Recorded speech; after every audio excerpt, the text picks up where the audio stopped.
तो आज जो मैंने ट्रेड यहाँ पे बनाई हुई है वो ने कल की एनालिसिस के बिहाफ में ही बनाई है, जिसे हमने कल जो एनालिसिस डाली थी अपनी वीडियो में उसी के बिहाफ में मैंने यहाँ पे ट्रेड बनाई। मैंने जैसे बोला था कि हमको डेली कैंडल का क्लोजिंग का वेट करना है, और जब डेली कैंडल यहाँ पे क्लोज हुई तो मैंने यहाँ पे ये फिप का यूज़ किया। यहाँ पे ये फिप जोन्स मार्क करके रखे।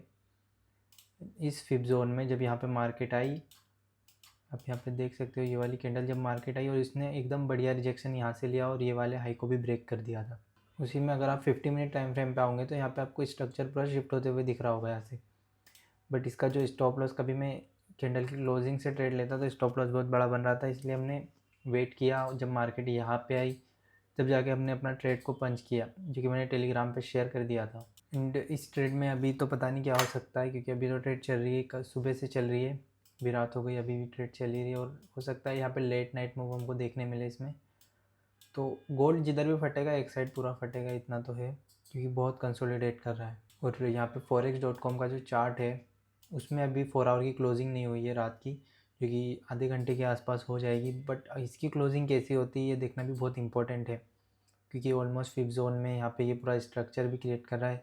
अगर ये स्ट्रक्चर क्रिएट करता है तो होपफुली हो सकता है कि गोल्ड हमारे साइड चले जाए। इन गोल्ड वन में भी हमने देखा था, तो मार्केट में मॉर्निंग में गैप ओपन हुआ, गैप के बाद यहाँ पे ये लोअर हाई बना और उसके भी हाफ में मार्केट अभी चल रही है।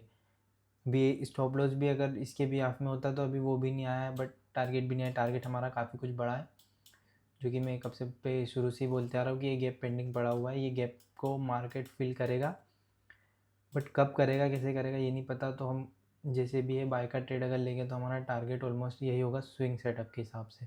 यूरो जेपीआई को ट्रेड करते हैं तो उसका तो अभी मैंने देखा नहीं, बाकी यूरो जेपीआई में मैं ट्रेड लूँगा जब मार्केट ये वाला जोन ब्रेक करके सेलिंग में आए, क्योंकि यहाँ पे अगर मैं बाय करने बैठूँ ना तो ये पूरा ऑल टाइम हाई पे है, तो मेरे को पता नहीं कि अब अगला टारगेट मैं कहाँ रखूँगा। तो इसमें मैं वेट इसी चीज़ का कर रहा हूँ कि मार्केट जो ये लो है इसको ब्रेक कर दे, और उसके बाद फिर ये गैप भी तो पेंडिंग पड़ा है, तो सेलिंग तो आना इसमें पक्की है, क्योंकि ये गैप फिल होगा यहाँ से आके। और जो भी मैंने पिछली कुछ अपनी ट्रेडिंग में मिस्टेक्स बनाई वो मैंने पूरी यहाँ पे लिख ली है, और उसका सॉल्यूशन वगैरह जो भी था मैंने सब कुछ लिख लिया है कि मैंने क्या गलती करी और उसको अब सॉल्व करने के लिए मुझे क्या करना है आगे। तो सबसे पहली गलती मैं कर रहा था कि मैं इमोशनल ट्रेड बहुत कर रहा था। जस्ट लाइक कि यहाँ पे जब मैंने ट्रेड ली थी, जो मैंने बताया था कि ये वाली कैंडल पे मैं जो ट्रेड ली थी वो ट्रेड मैंने नहीं लेना था क्योंकि मुझे पता था कि डेली की क्लोजिंग नहीं हुई और उसका मैंने वेट नहीं किया। जस्ट बिकॉज मैं ट्रेड ले रहा था क्योंकि मेरे लॉसेस हो चुके थे पिछले कुछ ट्रेड्स में, और मैं कहीं ना कहीं रिकवरी में लगा हुआ था कि मैं अकाउंट को जल्द से जल्द रिकवर कर लूँ। बट रिकवरी भी गलत चीज़ है, रिकवरी वाला माइंडसेट होना ही नहीं चाहिए एक ट्रेडर के पास। और कहीं ना कहीं मैं सोच रहा था कि मैं मार्केट को, जैसे मैंने कुछ टाइम पहले मैं ट्रेड वगैरह जो भी एनालिसिस डाल रहा था मैं उसमें सिल्वर को एनालिसिस कर रहा था, और मैं बार बार ये बोल रहा था कि सिल्वर की मंथली क्लोजिंग यही होना चाहिए, यही होनी चाहिए, यही होनी चाहिए। अब मार्केट मेरे हिसाब से तो काम करेगा नहीं।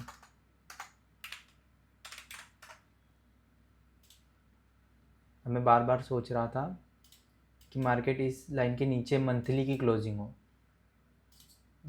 इस लाइन के नीचे। बट अभी देख सकते हो कि मंथली क्लोजिंग ऐसी होगी नहीं, क्योंकि एक दिन बचा है और एक दिन में सिल्वर इतना फॉल बिल्कुल भी नहीं कर सकता। ये मतलब इलॉजिकल चीज़ है कि सिल्वर एक दिन में इतना फॉल कर जाए।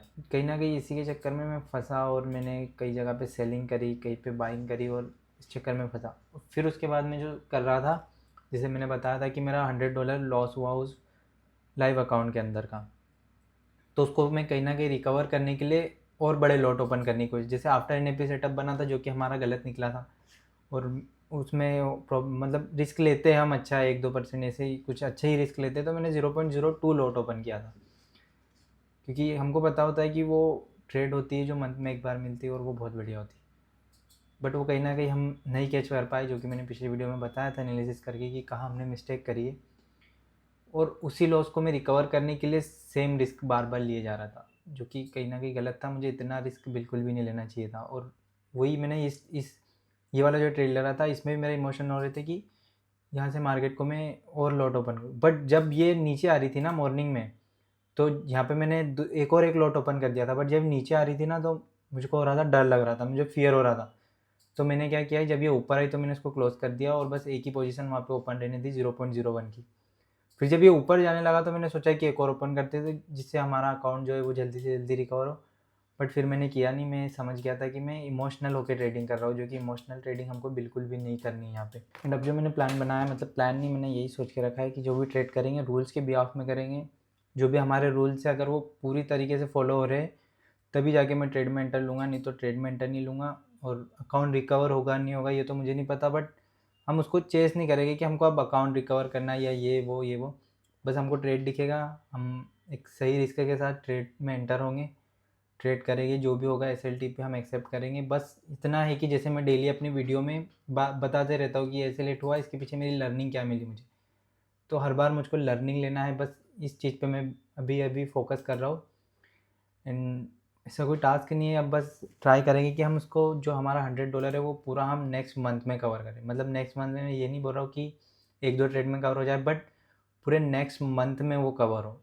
तो हम जनवरी से उसमें विड्रॉल वगैरह लगाएंगे, बट ऐसा कुछ नहीं कि मैं अभी से उसको चेस करूँ और जल्द से जल्द उसको रिकवर करने की सोचूँ। आराम से करेंगे, बट जैसा भी है हम ठीक ठीक सही सही ट्रेड लेंगे, रूल्स के हिसाब से ट्रेड लेंगे और स्विंग में ही बैठेंगे। कोई डेली या इंट्राडे हम ट्रेड नहीं करने वाले।